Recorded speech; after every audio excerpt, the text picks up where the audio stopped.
Mercredi 30 juin 2021, chers internautes, c'est la revue de presse qui signe son envol sur JDC Plus TV.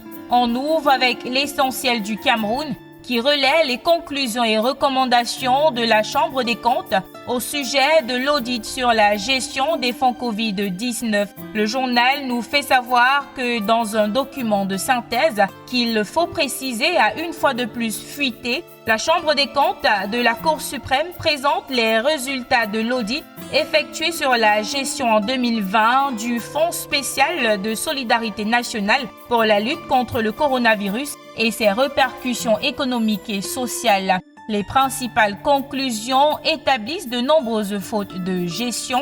Le journal conclut que des recommandations ont été faites au Premier ministre, aux mines santé, aux mines rési et aux mines FI. Quant aux mines justice, il a été saisi pour une douzaine de dossiers. L'extrait de ce document nous est proposé par l'essentiel du Cameroun en pages 3 à 4.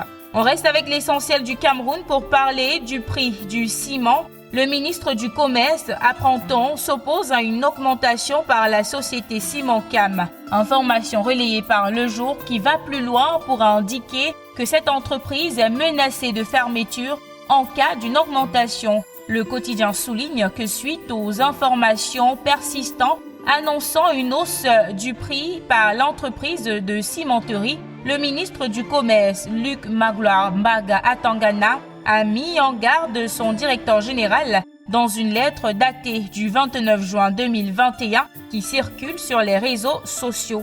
Cette information fait également le poids en pied de une d'Info Matin. Le journal titre « Augmentation du prix du ciment, la mise en garde de Mbaga Atangana à Cimencam ». Dans une correspondance datée du 29 juin, le ministre du Commerce hausse le ton contre cette entreprise. Celle-ci, sans doute pour provoquer des mécontentements, s'apprête une fois de trop à procéder à un renchissement du prix de ce produit très prisé au mépris de la réglementation en vigueur. Vous êtes à Douala et vous cherchez un quartier tranquille où vous n'aurez pas de problème d'insécurité? Eh bien, n'allez surtout pas dans l'un de ces quartiers coupe-gorge identifiés par mutation dans son numéro de ce mercredi. Il nous présente un tableau non exhaustif de quartiers peu recommandables à Douala où les braquages, viols, agressions en ont fait leur lit. Retrouvez cette liste en pages 4, 5 et 6 du quotidien Mutation, édition de ce jour.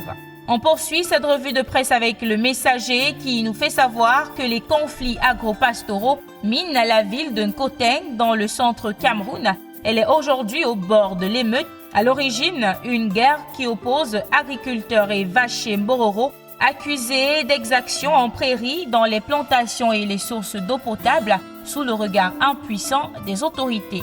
Prochaine une de cette sortie repère qui revient sur la séance plénière de lundi dernier à l'Assemblée nationale où les parlementaires ont littéralement cuisiné le ministre de l'eau et de l'énergie, Gaston Elundwe Somba, au sujet de l'absence accrue d'eau et d'électricité au Cameroun. Ce fut une occasion pour le gouvernement de dresser une cartographie des problèmes faisant état d'un besoin de 6 000 milliards de francs CFA pour un accès à l'électricité pour tous.